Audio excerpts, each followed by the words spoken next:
welcome onto the stage your next act for tonight, Miss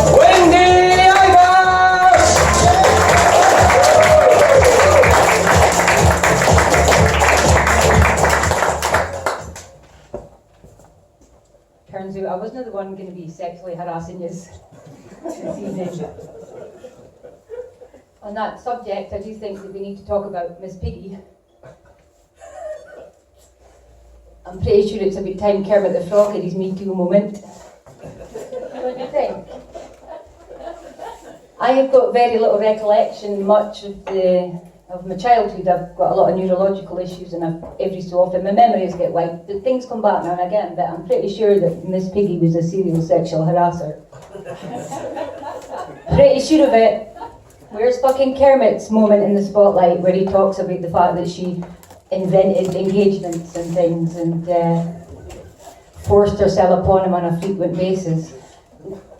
The problem being that as I grew, there weren't many strong female role models, so Miss Piggy was one of mine.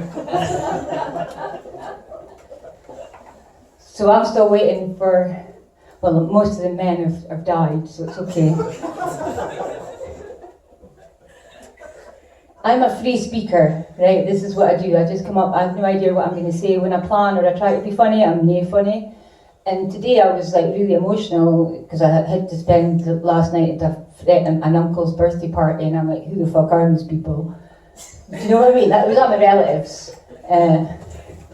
But given the neurological problems, I'm like, I don't know the fuck idea if I even like this. And based on their reaction to me, I've been a bit of a cunt for the last 20 years, but I've just forgotten.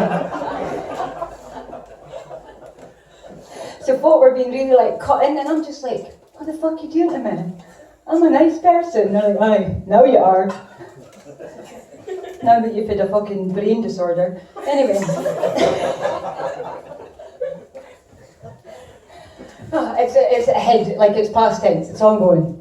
So I did make a couple of, because I do have issues. I have issues with language and recalling words and stuff. So it makes it really hard to be a fucking comedian when you're supposed to like come up and tell jokes and shit. You're like, where the fuck am I right now?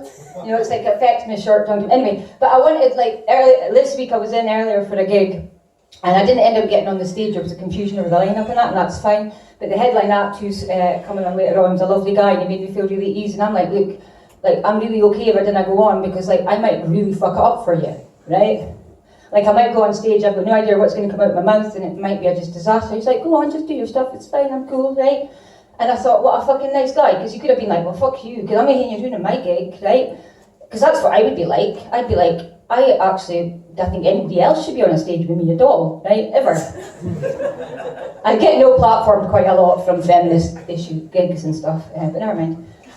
But I thought, how can I show my appreciation? Like, I'm not very good at small talk. Like, I was asking him, like, where he was staying in his hotel, and it looked like I was wanting a piece of him. And I'm like, I'm not going to follow you up the road. It's okay, it's fine, you know, you're okay. Like, okay. So that was fine. I thought, I says, how many times have you been in Aberdeen? He's like, loads. I'm like, okay. I'm going to really show you how much I like you and how much I appreciate you, just your warmth. I'm going to bring you Rowies. Right? And he's like, what's a Rowie? I'm like, I've got no fucking idea. I've been eating them my entire life and I've got no idea what a Rowie is. Is it like, you're for the rock? Can you just like, and he's like, what is it? I'm like, well, it's a piece of bread. It's like a really bad, failed croissant. Do you know? And he's like, oh, appetizing. Do you know? And somebody else is like, well, it's like loads of fat and bread stuff. You know, and I asked a woman today in the shop, I says, like, how the fuck would you describe what a Rowie is? She goes, well, it's just a morning roll. And I'm like, I couldn't have offered him a morning roll after asking him where his hotel was. Right? So has anybody got a proper description for a Rowie or a morning roll or anybody, I'm asking you, like you can speak, feel free to fucking contribute, see the words when they come in. No, nobody's got a proper description for a Rowie. What I eventually said was, look, if you're in a bakery, you're in a shop over the next couple of days, and you see a piece of bread or a piece of thing in with the breads that you didn't recognise, that's a Rowie. It's like, I've got some with me, if anybody would like a Rowie, because I bought 6. I actually went out to get him Rowies in Aachen.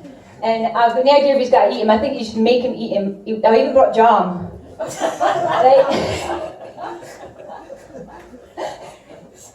So if anybody's hungry, there's 5.5 Rowies because I've had half of one, which is partly why I can hardly speak because it's like I'm still chewing on it right now. Would anybody like a Rowie? And I have a cup of tea. I brought a flask. I was expecting it to be cold because the heating's been broken. I was freezing, so I had heaps of material based on the fact that I was in like my motorcycle waterproofs and like a sleeping jacket, like a sleeping bag jacket. And like, so I had to throw that all out because I was panicking. I had a panic attack because it was so fucking hot when I came in. So that material would have really fucking blown the room away, but now it's got his heating fix.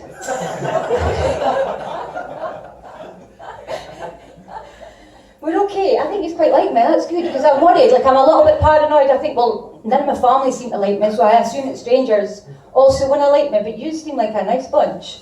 I was just glad that you're near me. Anyway, so I made sure how much time I've got left, whether I can launch into someone else or just be random. I'm actually getting like a dead leg here.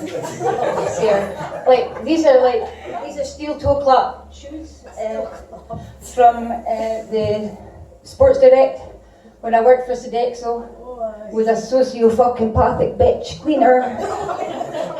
Swear to God, I bought a motorbike to go to the job because I was like having to take an hour and a half to get there because the fucking bus is right. And I was freaking out, I was panicking, and I was like stalling the bike all over the place. I even once I stalled it, didn't know, and put it out of gear, didn't even know how to put it back into gear, and had to like then wheel it across the pedestrian crossing and shit, and then fucking standing with the bike trying to get it back on. So I was late a couple of times, and and she knew I was panicking, she knew I was freaking out, and she came up to me at the end one day as I was leaving, and she was rubbing my bra strap, and she's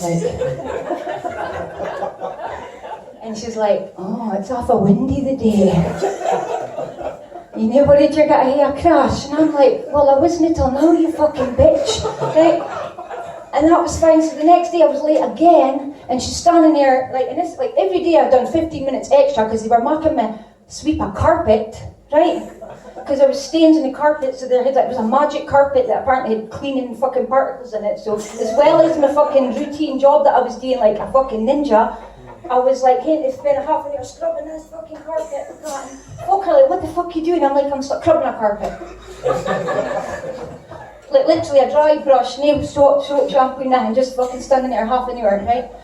So you end up doing extra every fucking day. So I was like a couple of minutes slack. I said, sister, can you give me your phone number? So if there is a problem, I'm learning to drive a bike and all. And she's like, no, I want to give you my fucking phone number. Like, no, you're not getting to phone in and say you're on your wire and whatever else and all the rest of it. But the next day I went in, she's standing there and she's like, you're late. And I was actually on time, right? Because I signed the fucking book at 8 o'clock. Right? Because she was waiting for me to get through the fucking barrier and she's like, you're late. And I was like, you're a fucking cunt! Right? And I just started shouting it and bawling her because my neurological condition also makes me allergic to cleaning chemicals. For the whole 5 weeks I'd been tripping over fucking nut and hadn't noticed it. And I just went fucking nuts with her, and then I started bursting and greeting, and they're like, you need to go home, and I'm like, well, I'm not going home. So I just sat in an office with a glass fucking window, and I've cried for 3 fucking hours. And then I left that job. Ladies and gentlemen, I've been Wendy Ivers. I'm pretty sure that's my time. Thank you very much for having me.